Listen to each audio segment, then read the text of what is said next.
Class हमने पिछले video class में ज्ञान वाटिका का अध्याय 16 बुरे काम का परिणाम पढ़ा था, जिसमें हमने एक बहुत ही प्यारी कविता के माध्यम से समझा था कि बुरे काम का परिणाम हमेशा बुरा होता है।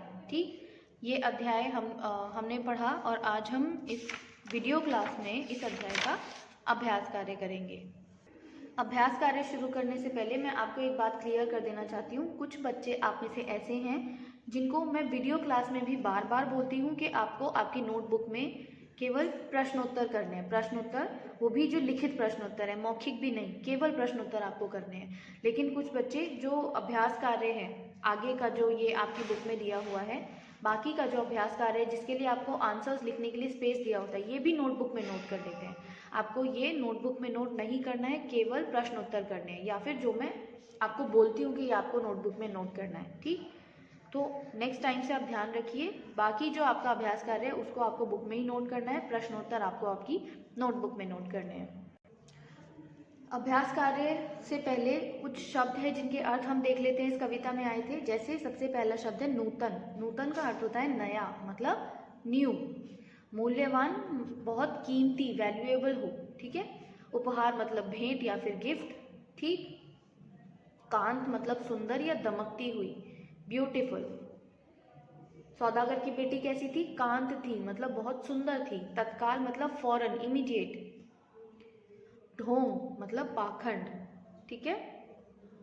हिपोक्रेसी मतलब लोगों को मूर्ख बनाना, ढोंग करके, पाखंड करके। मौन व्रत साध मतलब खामोश रहने की प्रतिज्ञा करना। ठीक है, मतलब कुछ ना बोलने की प्रतिज्ञा करना। आशीष प्रसाद मतलब आशीर्वाद का प्रसाद। वस्त्र यानी कपड़े। सौम्य मतलब शांत। धूर्त मतलब मक्कार या चालाक। ठीक। विशेष, इन शब्दों को ऐसे भी लिखा जा सकता है, जैसे मंदिर को आप या तो आप ऊपर बिंदु लगा करके लिखिए या फिर बिंदु ना लगा करके आधा न लिखिए, मंदिर। ऐसे ही सुंदर को, जहाँ पर भी आपको आधा न का अगर साउंड आ रहा है तो वहाँ पर आप बिंदु से भी काम चला सकते हैं या फिर आधा न से भी। बिंदु और आधा न दोनों को एक साथ यूज नहीं करना है, या तो आप बिंदु लगाइए या फिर आधा न। ठीक, ये जितने भी शब्द है, सुंदर, कांत, शांत, बंदर, गंभीर, ये देखिए यहाँ पर गंभीर में क्या है, म का साउंड आ रहा है, आधा म, न का साउंड नहीं आ रहा है, तो या तो आप आधा म लगाइए या फिर बिंदु लगाइए। आधा न आधा म के लिए बिंदु का प्रयोग किया जा सकता है, या फिर आधा न या म का। ठीक, ये मौखिक प्रश्न है, ये आपको नोटबुक में नोट नहीं करने हैं। आप चाहे तो इनके आंसर्स पेंसिल से साइड में लिख सकते हैं, क्योंकि आपके ओरल एग्जाम में क्वेश्चन पूछे जा सकते हैं। ठीक, पहला प्रश्न है, कौन किसको कहानी सुना रहा है? आपको याद हो तो हमने कविता में स्टार्टिंग में पढ़ा था कि कौन, एक बच्चा अपनी मम्मी से बोल रहा है कि मुझे एक कहानी सुनाओ। तो उस बच्चे का नाम क्या था? टिंकू, जो कि अपनी मम्मी से बोलता है कहानी सुनाने के लिए। तो यहाँ पर पूछा कौन किसको कहानी सुना रहा है, यानी माँ टिंकू को कहानी सुना रही है। मंदिर में कौन रहता था? मंदिर में कपटी साधु रहता था। सरिता तट में से कौन लौट रहा था? सरिता तट से कौन लौट रहा था? राजकुमार। ठीक है, तभी उसने उस टोकरी, बहती हुई टोकरी को देखा था। राजकुमार ने उस दिन क्या पकड़ा था? खूंखार बंदर को पकड़ा था, जिसको उसने वापस टोकरी में बंद कर दिया था, उसी टोकरी में जिसमें वो सुंदर लड़की थी। अब ये जो लिखित प्रश्न है ये आपको आपकी नोटबुक में नोट करने हैं। ठीक है, नीचे दिए गए प्रश्नों के उत्तर दीजिए। पहला प्रश्न है, कपटी साधु किस किस तरह के ढोंग करता रहता था? उत्तर है, कपटी साधु मौन व्रत धारण करके लोगों को मूर्ख बनाता था और उनसे मूल्यवान उपहार बटोरता था। ठीक। सौदागर ने साधु से क्या कहा? सौदागर ने साधु से क्या कहा था? सौदागर ने साधु से सेवा करने की आज्ञा मांगी थी, मतलब वो सौदागर चाहता था कि वो साधु की सेवा करे, उसके लिए उसने आज्ञा मांगी थी। साधु ने सौदागर की पुत्री को पाने के लिए क्या किया? साधु ने ऐसा क्या किया जिससे जो सौदागर की पुत्री थी वो उसे मिल जाए? उत्तर है, साधु ने सौदागर के साथ चाल चलकर उसकी पुत्री को गंगा में बहाने के लिए कहा। वो जो सौदागर था उसने, आप यहाँ पर नदी लिखिए, क्योंकि गंगा में, जैसे उसने एक एग्जाम्पल दिया था कि जैसे गंगा में लोग फूल बहा देते हैं, ऐसे आप नदी में अपनी बेटी को बहा दीजिए। ठीक है, तो गंगा में बहाने के लिए नहीं कहा था, नदी में कहा था। ठीक, तो साधु ने सौदागर से चाल चलकर क्या कहा कि तुम अपनी बेटी को नदी में बहा दो। इस तरह से उसने सौदागर की पुत्री को पाने के लिए ढोंग रचा।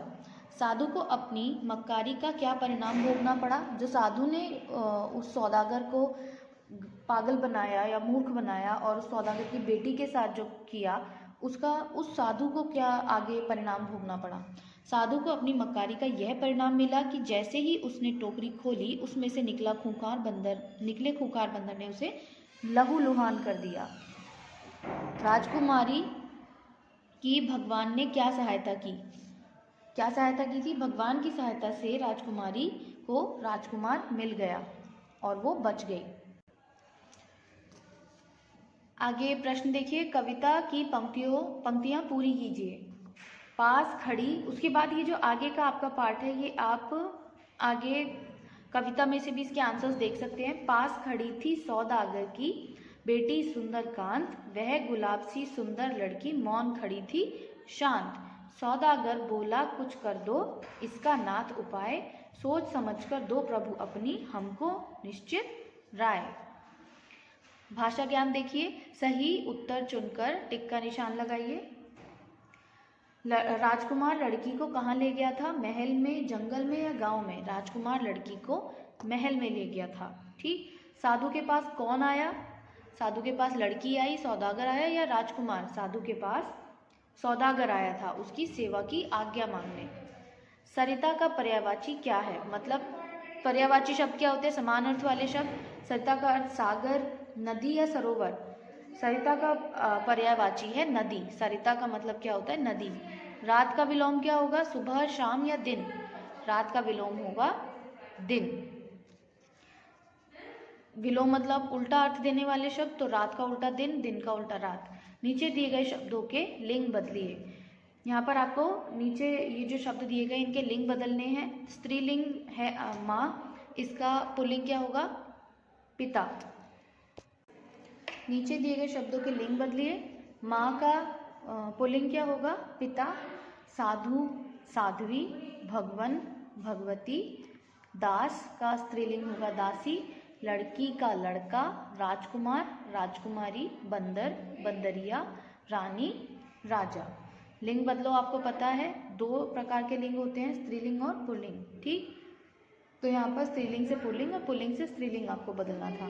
नीचे कुछ विलोम शब्द आपस में मिल गए हैं, उन्हें अलग अलग करके लिखिए।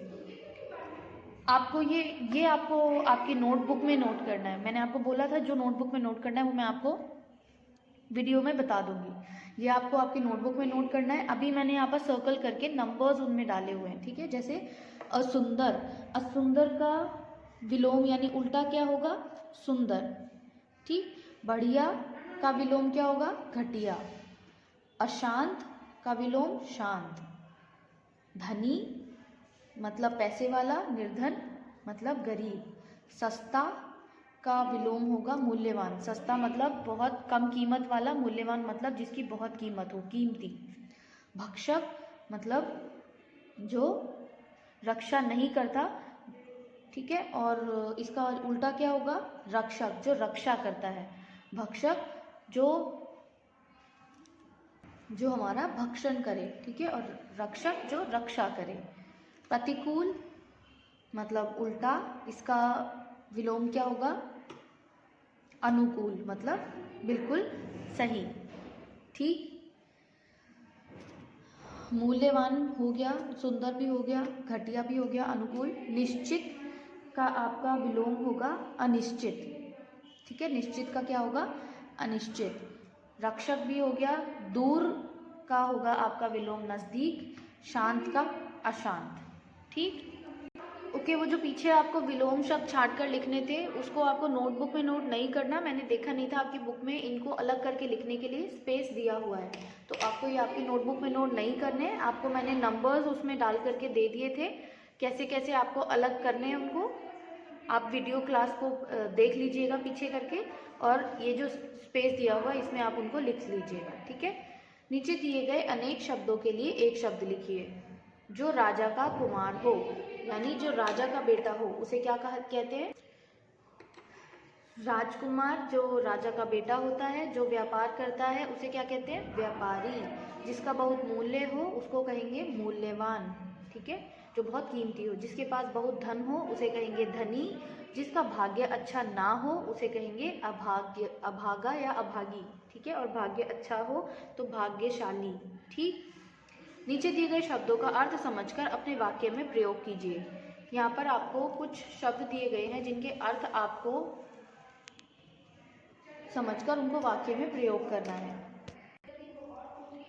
पहला शब्द है अमूल्य। अमूल्य मतलब जिसका कोई मूल्य ना हो। ठीक है, जैसे आप कोई भी वाक्य बना सकते हैं, ताजमहल हमारी अमूल्य धरोहर है। ताजमहल क्या है? ताजमहल का कोई मूल्य नहीं है, ये हमारी अमूल्य धरोहर है। बहुमूल्य मतलब जो बहुत कीमती हो, जो बहुत महंगा हो। हीरा एक बहुमूल्य पदार्थ है। हीरे की कीमत बहुत ज़्यादा होती है, इसलिए क्या है? बहुमूल्य है।